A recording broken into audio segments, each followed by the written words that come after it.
From Wish TV and the All Indiana Podcast Network, this is the News 8 Daily 8 Podcast, a Wish TV News 8 update.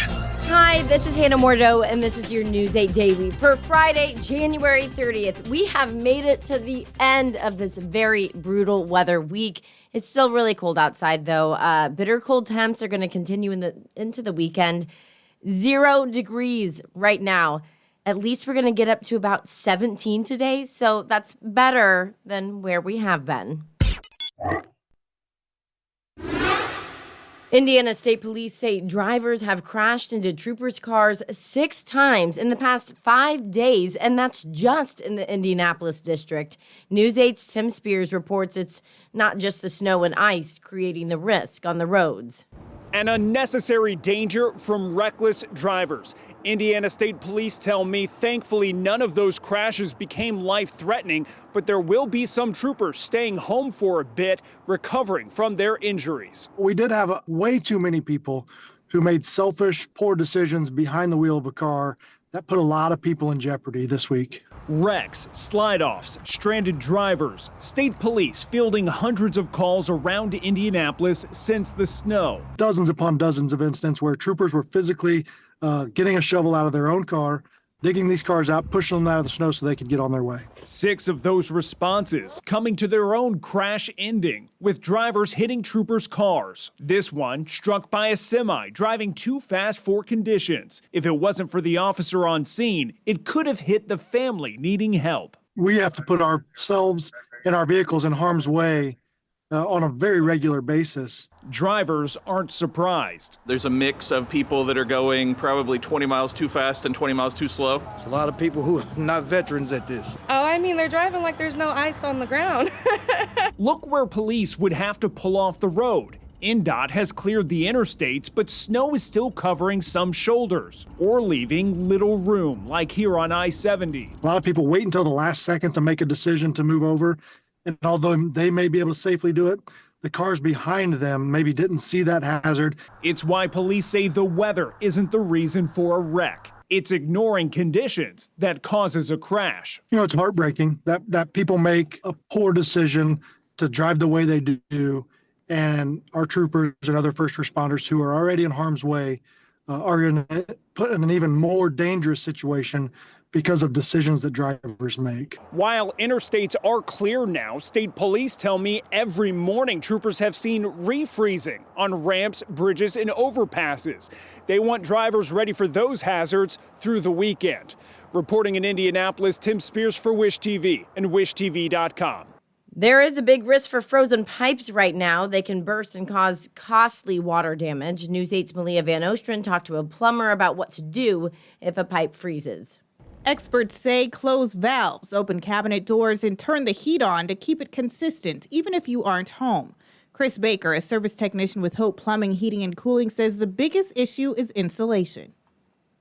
Sometimes it could be grout missing in the brick siding of the house. Other times it could be a crawl space cover that was just like the door that was left open, or a crawl space vent that was not covered with insulation. Usually that doesn't cause a huge issue whenever we start getting into just barely below freezing conditions, but whenever we get into really bad conditions like this and the wind is taken into consideration, it'll freeze an area up really quick. Frozen pipes don't just cut off water, they can burst and flood homes within minutes. Pipes most at risk are the ones along exterior walls, in basements, crawl spaces, garages, and under sinks. This Indianapolis homeowner made a call to a plumber after a concern of frozen pipes underneath the new addition of her home.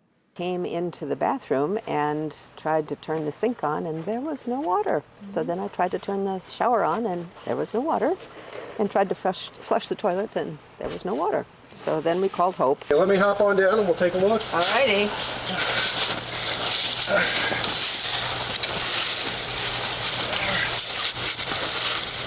Signs of a frozen pipe go beyond water not turning on. Strange noises, visible damage on pipes, water stains, and bad odors can indicate an issue. You have a house that has a bathroom group on the exterior and you notice, hey, all of a sudden my toilet's not filling, or my sink is lowering in pressure, or I've lost pressure at one sink. It's a good time to take a look at the rest of your house to make sure there's nothing that needs to be sealed up before it becomes a house-wide issue. Baker says calls for frozen pipes has kept him busy all week. As he sees it, the best way to prevent your pipes from freezing is taking the proper steps before it gets too cold outside. We see a lot of garages that aren't properly conditioned, so getting that initial space heater set up, that way whenever the cold weather gets there, you're prepared for it, is great.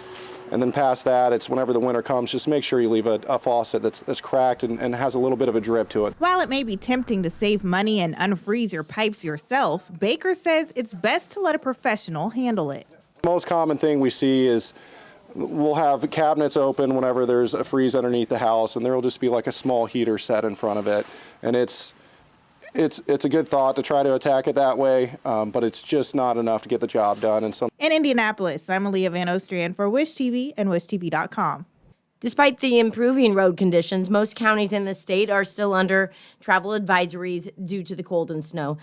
There is a map right now on WishTV.com. You can look at counties in orange are under a travel watch. That means only essential travel is recommended, like to or from work or in emergencies. No counties are in red right now, which means there's a travel warning. A bill to temporarily fund Indiana's child care voucher program now goes to the House. The Senate passed a measure that could give the program up to $300 million. News 8's government reporter Garrett Berquist explains where the money's coming from. The bill does not address either eligibility or reimbursement rates for those vouchers, but it does at least open up the possibility of funding to stabilize the existing program. Child care advocates call the vote great news. They say it's not a permanent fix, but it will stop the bleeding. This will reduce pressure on the waiting list. This will prevent further growth of unmet needs. It will help to stabilize provider after the CCDF reduction and the CCDF waiting list to some extent. When state lawmakers passed the budget last year, they set aside $300 million for the Financial Responsibility and Opportunity Growth, or FROG Fund. The state could only use it for correctional facility operations, Medicaid, or the Family and Children Fund. On Thursday morning, the Senate approved a bill that allows the money to go to the child care voucher program as well. The bill passed unanimously. I will say this is just a Band-Aid on CCDF. It's a much larger problem, and next year I will be presenting you with some very large numbers, and we will have some very difficult decisions to make. Top Senate Republicans say the vouchers most likely will only get part of that fund. Senate Democrats say it will help cover expenses for children who are currently on the program. If the funds are used from that FROG fund, it will only be sufficient to continue the current program with the reduced eligibility threshold of 128%. So it would stabilize the program as it currently exists. The State Budget Committee would have to approve any proposals to move money to the voucher program. Kadura says he'd like to expand eligibility back to 150% of the federal poverty level next year, since budget analysts estimate the state could have a $5 billion surplus by then. Osman says the Senate vote shows lawmakers are listening. They have seen the strain, they have seen the pressure on families and providers and children, and they are trying to work to resolve the problems. So it gives us a room to enter and try to work around. Then if you are convinced we have an issue and we need policy changes, let's work on permanent solution for us. The bill still has to get through the House. There's about a month left in the legislative session. At the State House, I'm Garrett Bergquist for Wish TV and WishTV.com. Your statewide news network covers Knox County. State police say they are searching for a missing woman from Vincennes. Police say 54-year-old Michelle Blowbaum was last seen Sunday afternoon. She was driving a black 2016 Nissan Juke with Indiana tags. Michelle's 5'7", 200 pounds, and has red hair and green eyes. Police say she could be in danger and need medical assistance. If you have any information on where she is, police say you should call 911. Or you can call the Knox County Sheriff's Office at 812-882-7660. Her pictures on WishTV.com. In Washington, Senate leaders are scrambling to save a bipartisan spending deal and avert a partial government shutdown. The White House and Senate Democratic leaders announced that deal that could lead to new restrictions on federal immigration raids. Reed Binion reports. We're working on that right now. I think we're getting close. President Donald Trump expressing hope for a government funding deal ahead of the Friday deadline to avert a shutdown. Senate leaders reached a deal to fund critical agencies through September, but the agreement only provides temporary funding for the Department of Homeland Security, which includes Immigration and Customs Enforcement. Instead, funding DHS for 2 weeks while the parties debate broader reforms for ICE. We need to rein in ICE and end the violence. Democrats want DHS funding to come with changes to ICE tactics, including tightening the use of warrants, ending roving patrols, making ICE agents remove masks and wear body cameras, and enforcing a code of conduct comparable to force policies for state and local law enforcement. Even if the Senate votes Friday, final passage could be delayed till Monday, when the House of Representatives returns from recess. That makes a partial government shutdown likely this weekend, less than 3 months after the end of a record-long full shutdown.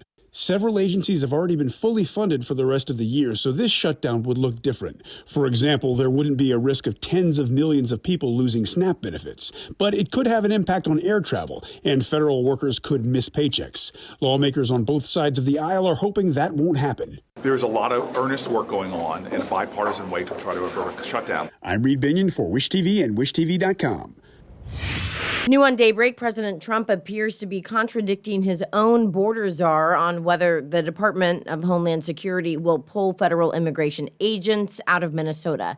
Border czar Tom Homan told reporters yesterday that he had ordered work on an eventual plan to draw down after federal agents killed 2 people in Minneapolis. Here are some of his comments and then what President Trump said about the operation last night. Based on the discussions I've had with the governor and the AG, we can start drawing down those resources as far as those looking for public safety threats being released, and do it in the jail with much less people. So the drawdown is going to happen based on these agreements. Will you be pulling back immigration enforcement agents out of Minnesota? We want to keep our country safe. We'll do whatever we can to keep our country safe. So not pulling back? No, not at all. Minnesota Senator Tina Smith is also criticizing the border czar's comments, saying he is not offering enough specifics on when federal agents will leave the state. The IndyCar season starts in just over a month, and one of the series' most notable drivers is set for a new look and a new team. After 17 seasons with Team Penske, 2-time series champion Will Power is making the move to Andretti Global. Power spoke about the change to our team at the IndyCar Media Day. I think what excites me is the potential. Like just looking at that when you're working in the shop, and they're building a really fantastic facility now, which will be done by June, I think. I feel like we're going to be championship contenders. I really do. The green flag drops on the IndyCar season March 1st on the streets of St. Pete. Race starts at noon. This weekend, you can get your hands on with science and innovation at the Pacers STEM Fest. It's Saturday from 11 to 1 at Gainbridge Fieldhouse. It's the 7th year for the event, and all ages are welcome. Pacer Sports and Entertainment says there will be hands-on STEM activities led by businesses, universities, and nonprofits. Students from 7 Indianapolis public schools will also take part in a NBA Math Hoops session to build math skills using player statistics. Tickets to STEMFest are $12. They also include admission to the Pacers game on Monday or Tuesday. The Indianapolis Zoo is closed today due to the cold, but that's not stopping it from celebrating 2 new arrivals. Yesterday, the zoo announced the arrival of Biggie and Smalls. I love the names. They're a pair of spotted moray eels. You can see them in the Oceans exhibit. The zoo says the eels have personalities as iconic as their names. Zookeepers say Biggie is a little shy and skittish. Smalls is known for her dramatic flair and is not shy about letting staff know when things don't go her way. This has been your News 8 Daily from Wish TV. I'm Hannah Mordeau. Watch us on Wish TV and WishTV.com, and have a great weekend. This is the News 8 Daily 8 podcast, a Wish TV News 8 update on demand. For even more, on demand and on the go. Connect with Wish TV on Facebook at WishTV.com and on the free Wish TV mobile app. Thank you for listening. And be sure to like, subscribe, and follow this podcast for updates every weekday morning on the All Indiana Podcast Network and wherever you get your podcast. At Arizona State University, we're bringing world-class education from our globally acclaimed faculty to you. Earn your degree from the nation's most innovative university. Online. That's a degree better. Learn more at asuonline.asu.edu.